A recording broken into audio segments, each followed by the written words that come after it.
직업상담사 2급 실기 이 영상을 보면 100% 합격한다. 31강 시작하겠습니다.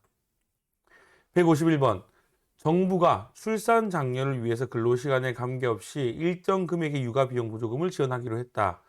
이 육아비용 보조금이 부모의 근로시간에 미치는 효과를 다음 두 가지로 구분하여 설명하시오. 첫 번째는 부모가 육아보조금이 지급되기 전에 경제활동에 참여하지 않고 있었던 경우. 두 번째는 부모가 육아보조금이 지급되기 전부터 근로를 하고 있었던 경우입니다. 무슨 질문입니까? 정부가 이제 아이를 많이 낳으라고 근로시간에 일을 하든 일을 안 하든 직장이 있든 없든 상관없이 일정 금액을 육아비용 보조금 뭐 한 달에 20만 원, 한 달에 30만 원 이렇게 보조금으로 지원하기로 한 겁니다. 이렇게 했을 경우에 이런 정책이 시행되었을 경우에 부모의 근로시간에 미치는 효과가 무엇냐? 이런 질문이죠. 그런데 두 가지 경우가 있겠죠. 첫 번째 경우는 부모가 이 보조금과 상관없이 그 전부터 경제활동을 안 하고 있었던 경우, 경제활동을 하고 있었던 경우 두 가지가 있겠죠. 그러면 답을 보기 전에 한번 생각을 해보십시오. 내가 일을 안 하고 있었습니다. 그런데 육아비용 보조금이 30만 원, 40만 원 나와요. 그러면 이 부모는 근로를 새로 할까요? 아니면 3, 40만 원을 받고 근로를 하지 않을까요? 여기에 대해서 이제 이 이론에 의하면 이런 거죠. 경제활동을 참여하지 않는 사람들은 참여하지 않았던 부모들 같은 경우는 이 육아비용 보조금을 가지고 뭐 위탁을 어린이집에 위탁을 한다든지 다르게 이제 아이들을 맡기고 대신 근로를 한다라는 거예요. 그렇기 때문에 근로시간이 늘어난다고 보고 있고 경제활동에 참여하고 있었던 사람들은 내가 경제활동을 참여하면서 200만 원, 300만 원 월급 받고 있었는데 이제 보조금으로 3, 40만 원 나오니까 그만큼 일을 덜 하고 아이들에게 집중하겠죠? 그만큼 근로시간이 줄어든다라고 보는 겁니다. 이런 거죠. 다시 한번 설명하면 부모가 육아보조금이 지급되기 전에 경제활동에 참여하지 않고 있었던 경우에는 정부로부터 지급받은 육아보조금으로 자녀를 타가시설에 맡기고 경제활동에 참여하는 부모들이 생길 것이므로 부모의 근로시간은 늘어날 것이다. 두 번째, 육아보조금 전부터 근로를 하고 있었던 경우에는 육아보조금 지급으로 비근로소득이 증가하죠. 아까 우리 얘기했죠. 비근로소득, 아까 우리 기억나시나요? 그 고모로부터 40억 받았습니다. 비근로소득이 늘어나면 일을 합니까? 안 합니까? 안 하죠. 일이 줄어들죠. 근로노동 공급이 감소된다는 거죠. 비근로소득의 증가는 일반적으로 노동 공급을 감소시키므로 부모의 근로소득 시간은 줄어들 것이다. 키워드, 경제활동에 참여하지 않았던 부모들은 노참여, 근로시간 늘어나고 경제활동에 참여하고 있었던 부모들은 근로시간이 줄어든다. 이해가시나요? 네. 152번. 기혼 여성의 경제활동 참가율을 결정하는 요인 6가지를 쓰시오. 기혼 여성, 결혼을 한 여성들이 이제 결혼하고 나면 경제활동의 참가율이 많이 낮아지죠. 육아, 뭐 임신 이런 것들로 인하여서. 그런데 이 경제활동 참가율을 결정하는 요인이 있다. 이 질문이 이렇게 나올 수 있습니다. 경제활동을 높이는 방법 6가지를 쓰시오. 경제활동을 낮추는 방법 6가지를 쓰시오. 이런 식으로 문제가 변형되어서 내올 수도 있지만 정답은 이해하시면 다 같은 방식으로 쓸 수가 있습니다. 키워드, 기혼 여성의 경제활동 참가율 결정 요인 6가지 키워드입니다. 시장 남편이 있어요. 출산교육을 하고 기업에 가계부를 써라. 시장에서 남편이 일을 합니다. 아내는 출산을 하고 교육을 합니다. 남편의 기업에 가계부를 써야 됩니다. 다시 한번. 시장에서 남편이 일을 합니다. 시장 남편이 있어요. 아내는 뭐예요? 출산하고 교육을 하고 있습니다. 그런데 이 가정의 화두가 뭐냐? 이 남편의 기업, 남편의 가게, 기업에 가계부를 써야 된다. 이거죠. 키워드 나갑니다. 이제 시장 임금 뭐냐? 시장 임금.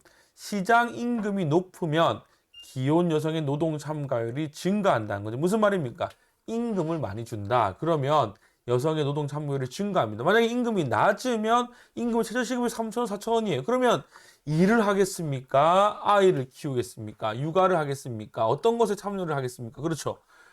임금이 적으면 그냥 집에서 아이를 보는 게 더 나을 수도 있죠. 하지만 임금이 높으면 참가율이 증가한다. 두 번째, 시장 남편의 임금과 다른 가구원의 소득입니다. 남편의 임금이 높으면 경제활동 참가율이 낮아지겠죠? 남편의 임금과 다른 가구의 소득이 낮을수록 반대로 낮으면 경제활동을 더 열심히 참가하겠죠. 이해가시나요? 남편의 임금이 높으면 경제활동 참가율이 낮아지고 남편의 임금이 낮으면 경제활동 참가율이 높아지겠죠. 세 번째, 출산, 교육, 출산율의 변화죠. 자녀의 수가 적고 자녀의 연령이 높을수록 경제활동 참가율이 높아지겠죠. 반대로 자녀의 수가 많고 자녀의 연령이 어릴수록 경제활동 참가율이 낮아지겠죠. 출산, 교육, 여성의 교육 수준이 높을수록 참가율이 높아집니다.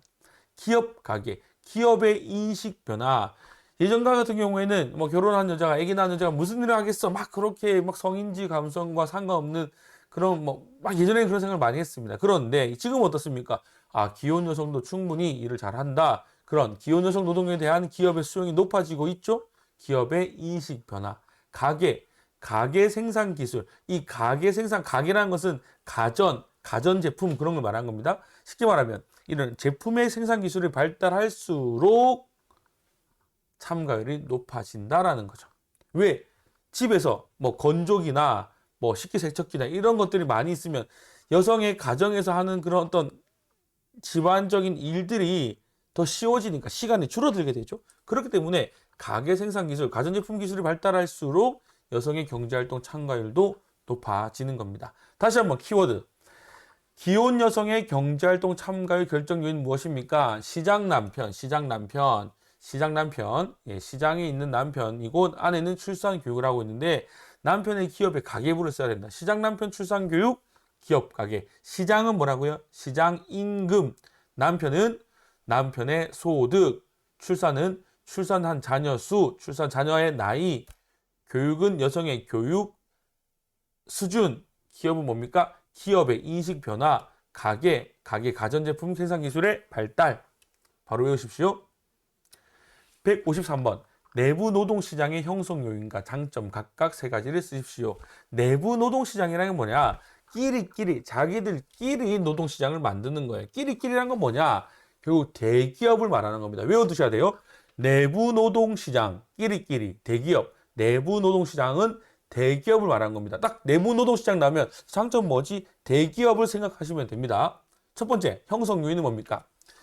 숙련의 특수성입니다. 기업 내부의 노동력에 의해서 유일하게 소요되는 숙련 기술이라는 거죠. 대기업, 그 안에 자기들끼리 끼리끼리 숙련하는 그 기업 내부의 특수성이 있다는 거죠. 현장 훈련, 기업 내부의 생산 현장에서 고유한 지식과 기술을 직접 전수하는 거죠. 뭐 현대자동차 자동차를 만듭니다. 특수 기술은 외부에 알려주지 않죠. 자기들끼리 고유한 지식과 기술을 직접 전수하는 거 현장 훈련.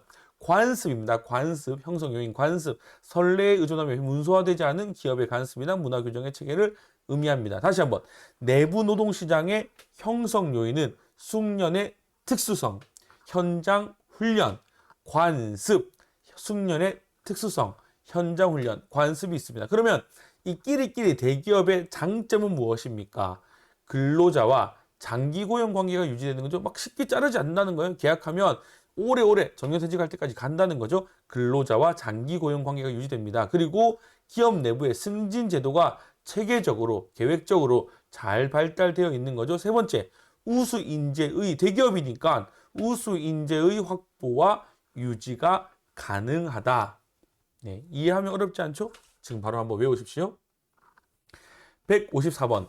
최저임금제의 기대효과 6가지를 쓰십시오. 최저임금제 발생합니다. 최저임금이 높아질수록 무엇이 있습니까? 키워드 경산공고 소유. 저기 보면 경산이라는 지역이 있습니다. 경산이라는 지역에 고등학교, 공업고등학교 공고를 소유하고 있다. 최저임금제 경산공고를 소유하고 있다.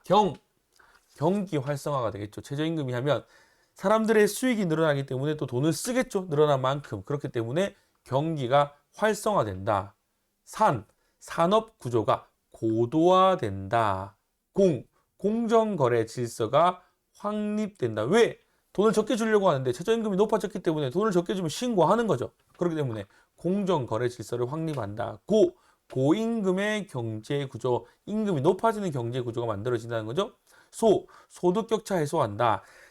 저임금을 받을 때 이 소득 격차가 고임금을 통해서 해소되는 거죠. 유효 수요의 창출, 유효 수요의 창출. 돈을 쓰기 때문에 유효한 수요들이 더 창출해진다. 이렇게 외우시면 됩니다.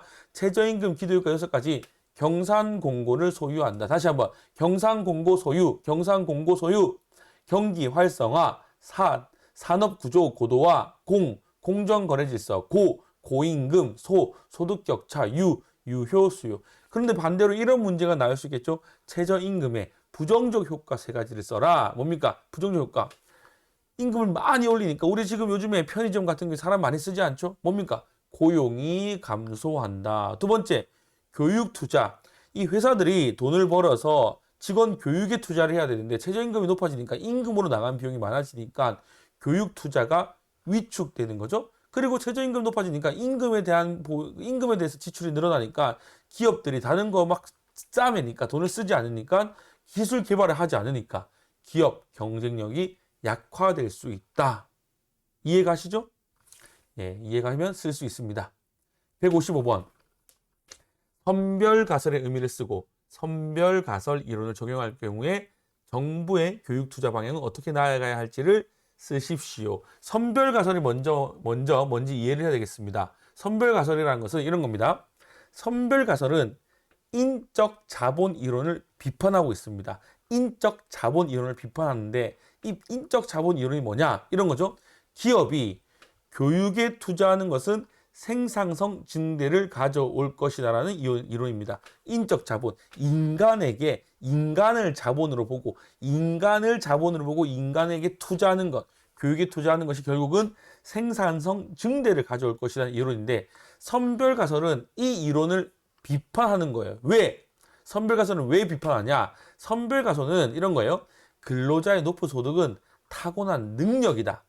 이미 각 사람이 능력을 타고났다. 그렇기 때문에 교육을 해서 생산성 증대가 오는 것이 아니다. 이 교육이라는 것은 능력 있는 사람과 능력이 부족한 사람을 선발해서 구별하는 하나의 식별 수단에 불과하다는 이론입니다. 이해가시나요? 선택해서 구별하다. 선별가설이 뭐라고요? 근로자의 높은 소득은 타고난 능력이기 때문에 교육훈련은 능력 있는 사람을 선별하는 이론이다. 선별하는 것에 대한 불과하다라는 이론입니다. 그럼 이런 이론에 의해서 정부가 적용하면 어떤 교육 투자 방향을 해야 됩니까? 정부는 이런 거죠.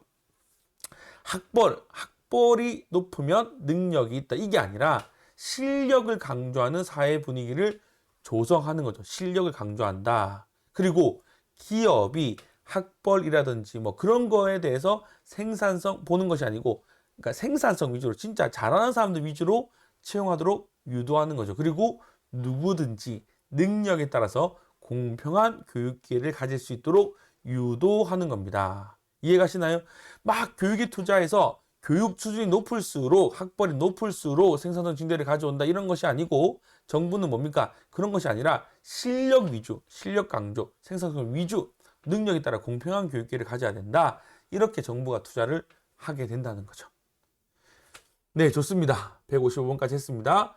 더욱더 힘을 내서 마지막까지 화이팅 하십시오.